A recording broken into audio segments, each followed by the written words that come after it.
আচ্ছা, এটা হচ্ছে কি ভার্সিটি অফ প্রশ্নব্যাংক সলভের লেকচার 2, ঠিক আছে, বৃত্ত চ্যাপ্টারটার লেকচার 2, ঠিক আছে। তো আমি প্লেলিস্টটাতে চেষ্টা করব বৃত্ত চ্যাপ্টার থেকে তোমার ভার্সিটি অফ প্রশ্নব্যাংকে যে প্রশ্নগুলো আসছে বা যে টাইপগুলো আসছে ওই টাইপগুলোর যে ভর্তি পরীক্ষা যে প্রশ্নগুলো আসছে ওই টাইপগুলো একটু আলোচনা করে দিয়ে ওই ভর্তি পরীক্ষার প্রশ্নগুলো কি করব সমাধান করে দেওয়ার চেষ্টা করব, ঠিক আছে। তো ইচ্ছা আছে প্লেলিস্টটা কন্টিনিউ করার, ডিপেন্ড করে রেসপন্সের ভিত্তিতে, ঠিক আছে। তোমাদের রেসপন্স যদি ভালো হয় তাহলে ইনশাআল্লাহ কন্টিনিউ করার ইচ্ছা আছে। যদি এরকম হয় প্রথমটাতে 500 তারপরটাতে 300 এরকম করে 100 তে চলে আসলে আর কন্টিনিউ করার হয়তো আগ্রহ পাবো না, ঠিক আছে।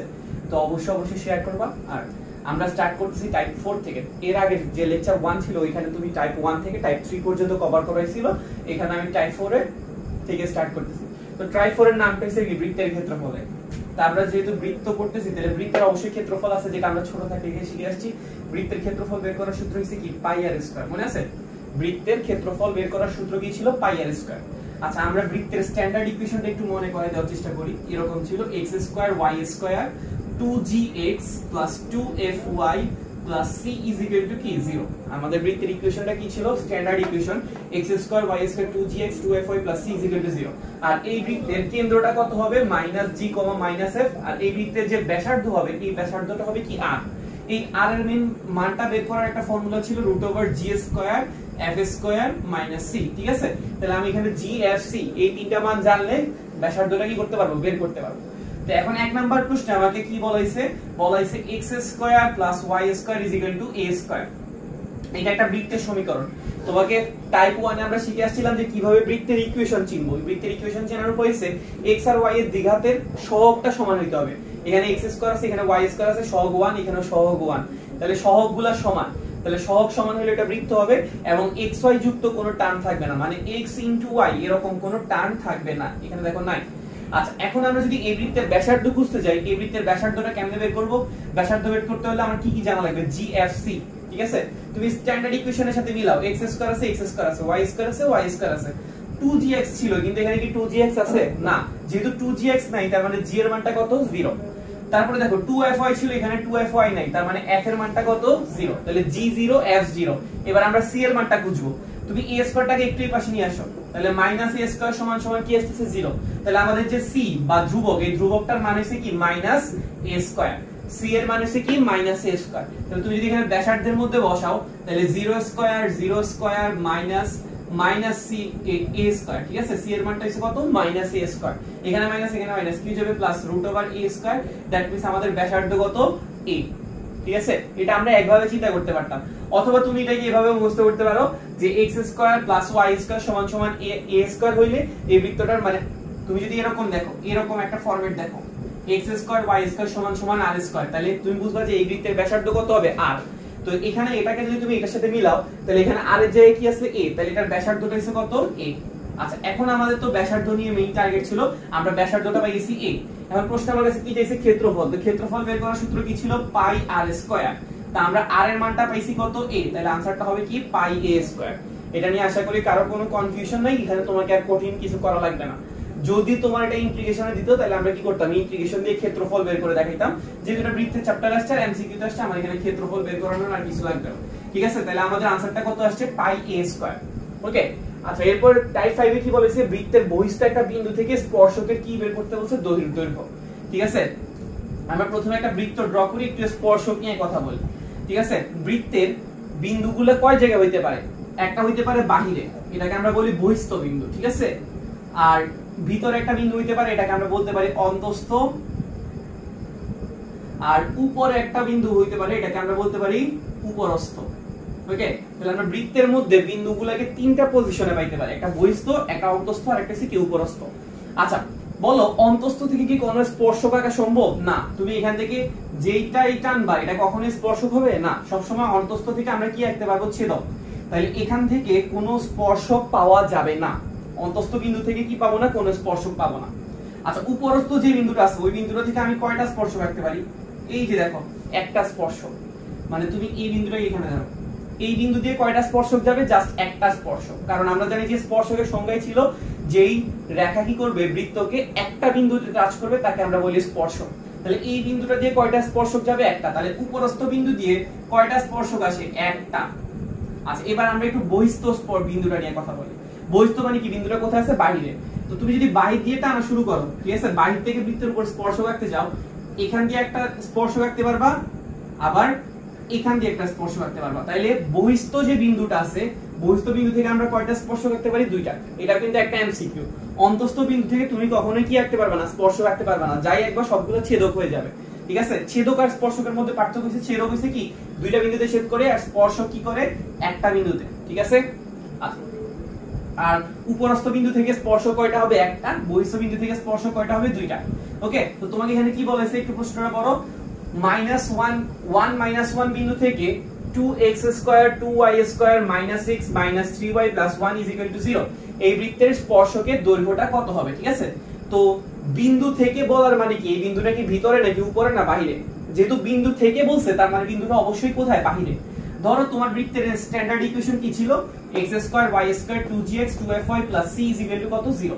আমাদের স্ট্যান্ডার্ড ইকুয়েশন ছিল এটা। তো বাহিরে একটা বিন্দু ধরে নাও x1 y1, বাহিরে একটা বিন্দু আছে, ওই বিন্দুটা হচ্ছে x1 y1। তুমি যদি এই x1 y1 থেকে x² y² 2gx 2fy c এটার উপর কি আঁকো? স্পর্শক আঁকো। এই স্পর্শকটা দৈর্ঘ্য বের করার ফর্মুলা হচ্ছে তুমি একটা রুট দিবা, রুট দিয়ে এই বিন্দু দিয়ে এই বৃত্তের ইকুয়েশনটাকে সিদ্ধ করে দিবা, বিন্দুটা দিয়ে বৃত্তের সমীকরণটাকে সিদ্ধ করে দিবা। সিদ্ধ করা লাস্ট ভিডিওতে দেখছিলাম যে x এর জায়গায় আমরা x1 টাকে বসাই দিব, y এর জায়গায় y1 টাকে বসাই দিব। তাহলে এখানে কি হইছে দেখো তো, x এর জায়গায় যদি তুমি x1 কে বসাও x1² y1² 2g, x এর জায়গায় হবে x1 2f, y এর জায়গায় হবে y1 + c আর = 0 তো দেওয়া লাগবে না, কারণ তুমি দৈর্ঘ্য বের করতেছো। ঠিক আছে, তাহলে আমাদের দৈর্ঘ্যটা কেমনে পাবো?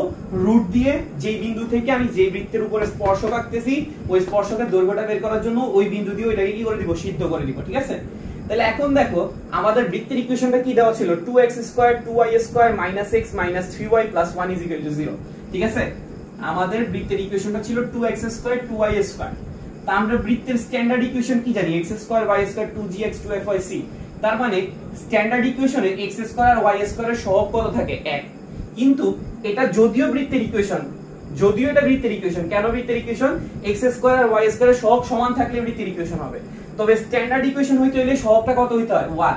কিন্তু এখানে কি সহগটা 1 আছে? না। তাহলে আমরা প্রথমত এটাকে স্ট্যান্ডার্ড বানাবো। 2x² কে 2 দিয়ে ভাগ করলে শুধু x², 2y² কে 2 দিয়ে ভাগ করলে শুধু y², আর -x কে 2 দিয়ে ভাগ করলে কি আসবে? -x/2, -3y কে 2 দিয়ে ভাগ করলে কি আসবে? -3y/2, আর 1 কে 2 দিয়ে ভাগ করলে কত আসবে? হাফ = কত? 0। ঠিক আছে, তাহলে আমাদের বৃত্তের স্ট্যান্ডার্ড ইকুয়েশনের মতো এই ইকুয়েশনটা কিন্তু কনভার্ট হয়ে গেছে। ঠিক আছে, এখন আমাকে বিন্দুটা কত দেওয়া আছে? বিন্দুটা দেওয়া আছে 1 - 1। ঠিক আছে, বিন্দুটা দেওয়া আছে 1 - 1। তুমি এটা থেকে এটার স্পর্শকের দৈর্ঘ্য বের করতেছো, তো তোমাকে কি বলাইছে? রুট দিয়ে তুমি কি করে দিবা? সিদ্ধ করে দিবা। তাহলে এখানে কি হবে? √1², y এর জায়গায় -1 হবে, -1² -x, x এর জায়গায় হবে 1, আর -3 2 y এর জায়গায় হবে -1 প্লাস কত? হাফ। ঠিক আছে, তাহলে এখানে যদি তুমি ক্যালকুলেশন করো তাহলে কত আসছে? 1 + 1 -1/2, এখানে মাইনাস মাইনাস হয়ে যাবে +3/2 প্লাস কত? হাফ। ঠিক আছে, আচ্ছা এবার একটু খেয়াল করো, এখানে -1/2 আছে, এখানে +3/2 আছে। তো 3/2 মানে হচ্ছে কি 1.5, আর -1/2 মানে কি -0.5। ঠিক আছে, তুমি যদি 1.5টা থেকে অর্ধেককে বাদ দিয়ে দাও তাহলে কয়টা থাকে? একটা থাকে। তাহলে এখানে কত আসতেছে? 1। এই দুইটা থেকে ক্যালকুলেট করলে কত আসতেছে? আমরা হাতে ক্যালকুলেশন করি। 3/2 মানে কি আছে? 1.5 মানে 1.5, এটা তো আমরা সবাই বুঝি। হাফ মাইনাস হাফ মানে কি? 0.5, 1.5 থেকে 0.5 গেলে কত থাকে? 1। এখানে আরো দুইটা 1 ছিল, তাহলে কত হবে? 3।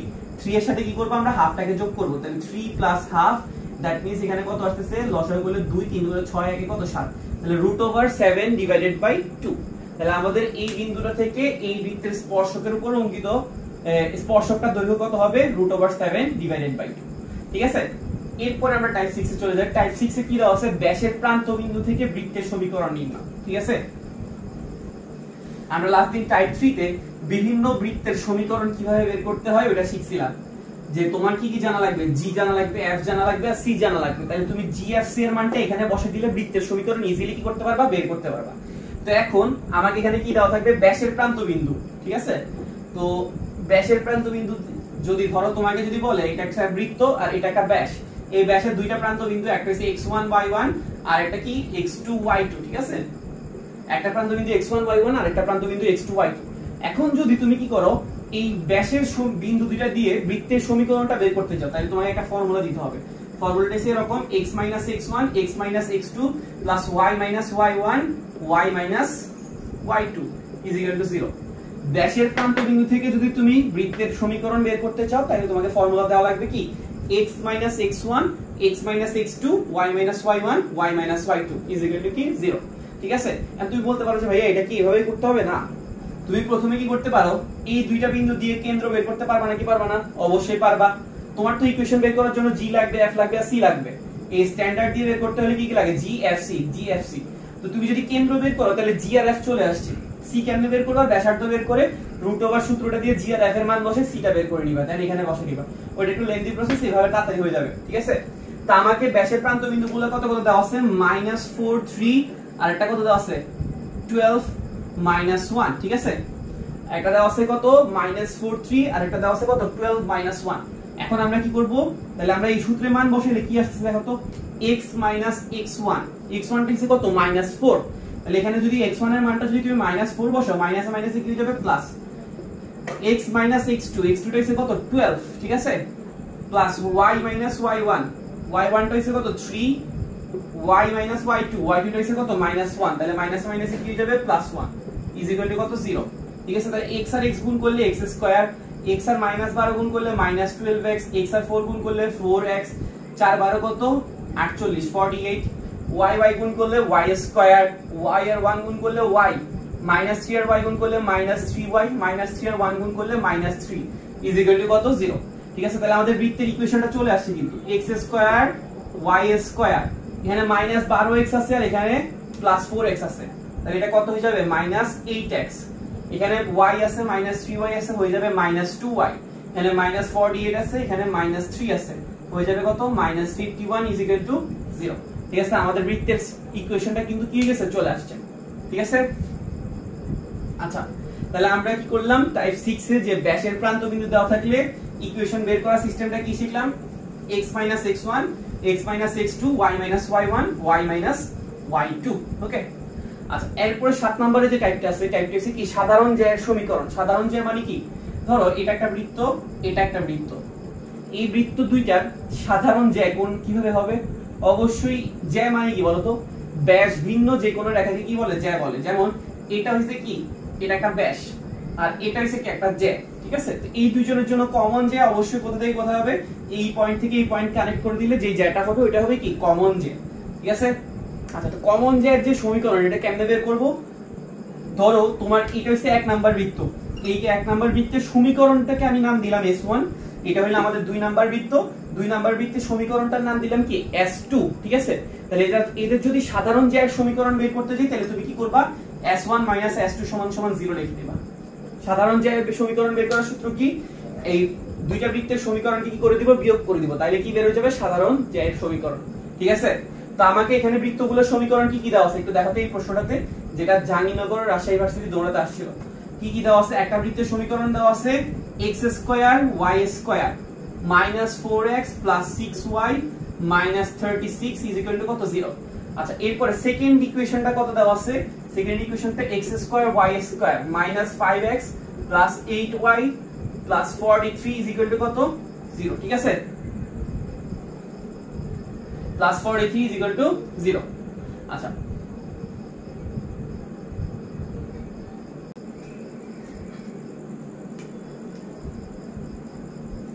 আচ্ছা আমরা যখন সেকেন্ড বৃত্তের ইকুয়েশনটা দেখতেছিলাম এখানে একটু ভুল হয়েছিল, এখানে +43 এর জায়গায় কি হবে? -43।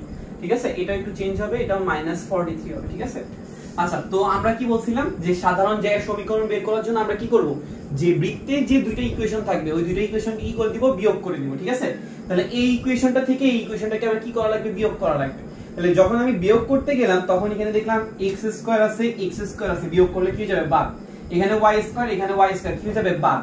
এখানে একটা -4x আছে, যখন আমি বিয়োগ করব এইখানে যে -5x টা আছে বিয়োগ করার কারণে মাইনাসে মাইনাসে কি হয়ে যাবে? প্লাস।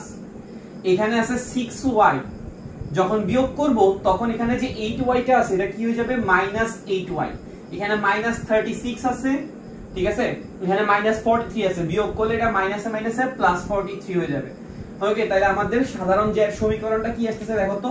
-4x + 5x মানে কি x, 6y থেকে যদি আমরা 8y কে বিয়োগ করি কি দাঁড়ায় -2y, -36 আর +43 কি হয়ে যাবে +7।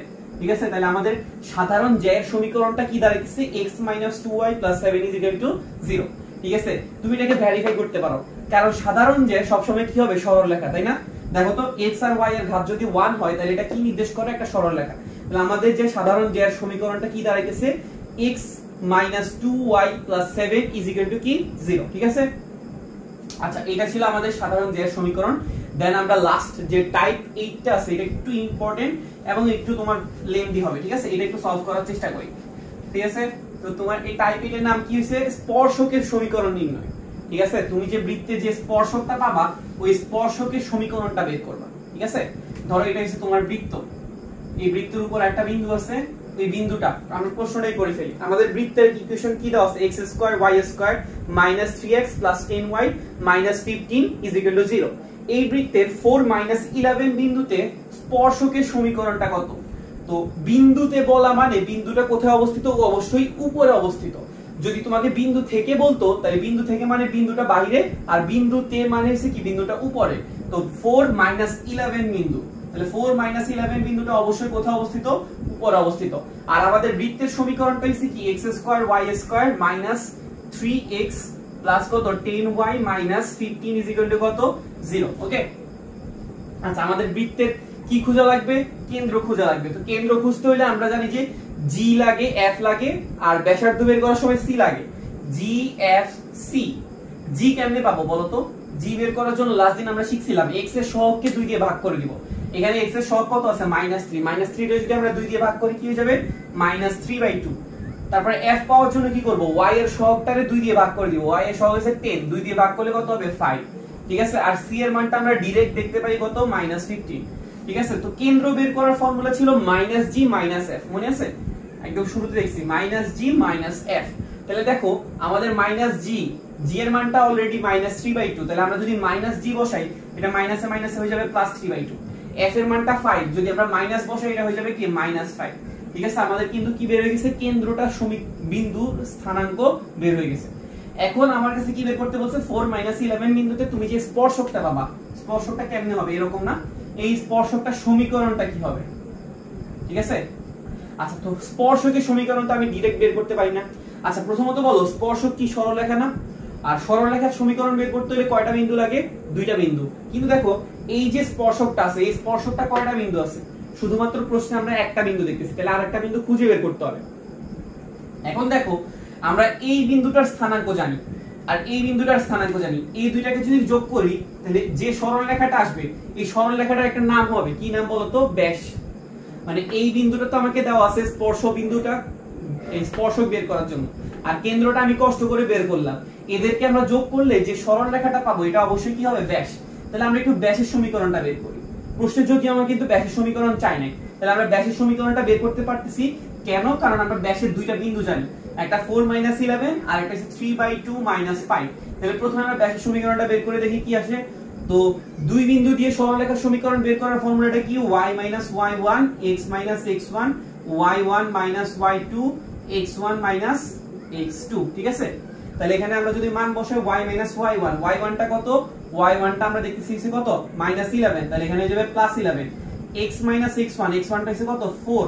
তারপরে y1 - y2, ঠিক আছে, -11 মাইনাসে মাইনাসে কি হয়ে যাবে? +5। ঠিক আছে, আর x - x1 তাহলে 4 - 3/2। ওকে, তাহলে আমরা এখানে যদি এই সাইডটাতে যদি একটু লসাগু করি, লসাগু করলে কি আসে একটু দেখি। -11 + 5 এটা কি হয়ে যাবে? এটা হয়ে যাবে -6। আর 4 থেকে যদি তুমি 3/2 কে বাদ দাও তাহলে কত থাকবে? 3/2 মানে 1.5। 1.5 যদি আমি 4 থেকে বাদ দিই তাহলে থাকে 2.5। 2.5 কি লেখা যায় বলো তো? 5/2। ঠিক আছে, তাহলে আমাদের এখানে কি দাঁড়াইতেছে? যদি আমরা এটাকে উল্টাই দেই তাহলে এটা হয়ে যাবে -12 আর নিচে থাকবে কত? 5। ঠিক আছে, তাহলে উল্টাই দিলে আমাদের থাকতেছে -12 আর নিচে থাকতেছে কত? 5। তাহলে এখন আমরা এই 5 দিয়ে এটাকে গুণ করে দিব। এটাকে যদি গুণ করি তাহলে এটা কত হয়ে যাবে? 5y + কত? 55। আর -12 দিয়ে যদি x - 4 কে গুণ করি কি হয়ে যাবে? -12x + 48। ঠিক আছে, তাহলে আমাদের ব্যাসের সমীকরণটা দাঁড়ায় যাইতেছে কি? ব্যাসের সমীকরণটা দাঁড়ায় যাইতেছে 12x মাইনাস 12x থেকে এই পাশে নিয়ে আসলে কি হয়ে যাবে প্লাস 12x, আর এখানে আসছে কি 5y, আর এখানে আছে 55, এখানে আছে 48, বিয়োগ করলে আসে কত 7। তাহলে আমাদের ব্যাসের সমীকরণটা দাঁড়ায় গেছে কত 12x + 5y + 7 = কত 0। আচ্ছা, তো প্রশ্নে আমার কাছে কিন্তু কিসের সমীকরণ চাইছে, স্পর্শকের সমীকরণ। তাহলে আমরা ব্যাস থেকে স্পর্শকে কেমনে যাব? দেখো আমরা ব্যাসের সমীকরণ জানি, আমার দরকার স্পর্শক। তো ব্যাস হইছে সব সময় কি হয় জানো, স্পর্শকের উপর কি হয়, লম্ব হয়। ব্যাসটা সব সময় কি হবে, স্পর্শকের উপরে লম্ব, অথবা আমরা বলতে পারি স্পর্শকটা ব্যাসের উপর লম্ব, ঠিক আছে। তো আমরা কি করব, যেহেতু আমরা ব্যাসের সমীকরণ পাইছি, এই ব্যাসের লম্ব সমীকরণটা বের করব। তো একটা রেখার লম্ব সমীকরণ বের করার ফর্মুলা আমরা সরল রেখাতে শিখে আসছি, যে কি করব, এটা লম্ব সমীকরণ যদি বের করতে যাই, x এর সহগটা y এর কাছে দিয়ে দিব, y এর সহগটা x এর কাছে দিয়ে দিব, আর মাঝখানে চিহ্নটাকে কি করে দিব, চেঞ্জ করে দিব। তাহলে x এর সহগ আছে 12, এটা চলে যাবে y এর কাছে, তাহলে 12y, y এর সহগ 5 চলে আসবে x এর কাছে 5x, মাঝখানে চিহ্ন যেটা থাকবে এটা চেঞ্জ হয়ে যাবে, প্লাস থাকলে মাইনাস হয়ে যাবে, মাইনাস থাকলে প্লাস হয়ে যাবে, আর ধ্রুবকটা কি হয়ে যাবে k, ঠিক আছে। তাহলে এটা আমাদের কিসের সমীকরণ হয়ে গেছে, স্পর্শকের সমীকরণ। এটা আমাদের কিসের সমীকরণ, স্পর্শকের সমীকরণ। এখন এই স্পর্শকের সমীকরণটার মধ্যে ঝামেলা করতেছে কে, এই মানটা কেমনে বের করব? দেখো তো এই স্পর্শকের উপর একটা বিন্দু কিন্তু কি 4 - 11, যেহেতু 4 - 11টা এই স্পর্শকের উপর অবস্থিত, তাই এই 4 - 11 দিয়ে স্পর্শকটা কি যাবে, সিদ্ধ হবে। তো আমরা লাস্ট দিন দেখছিলাম একটা বিন্দু একটা রেখার উপর অবস্থিত হইলে ওইটাতে কি হয়ে যাবে, সিদ্ধ। তাহলে তুমি যদি সিদ্ধ করো তাহলে এখানে কি দাঁড়ায়, 5 * 4 - 12 * -11 + k = কত 0। তাহলে তুমি যদি k এর মানটা বের করো, 4 × 5 কত 20, 11 আর 12 গুণ করলে কত আসবে 131। তাহলে মেবি এটা আসছে কত -151, ঠিক আছে। তাহলে k এর মানটা তুমি -151 বসাই দাও, তাহলে তোমার কি কাজ হয়ে গেছে, এই যে স্পর্শক যেটা ছিল তার সমীকরণ বের হয়ে গেছে। আমি তোমাকে অনেক কিছু বোঝানোর জন্য এতক্ষণ টাইম লাগছে, নরমালি এতক্ষণ টাইম লাগার কথা না, সর্বোচ্চ 1 মিনিট যাবে এই ম্যাথটা করার জন্য, সর্বোচ্চ 1 মিনিট নিবা, ঠিক আছে।